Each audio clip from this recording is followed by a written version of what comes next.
High, good morning. কি সুন্দর রোদ্দুর এসেছে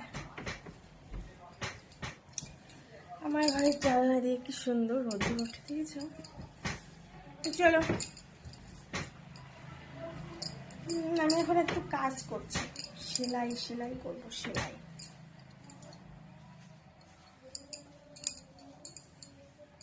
সেলাই করব।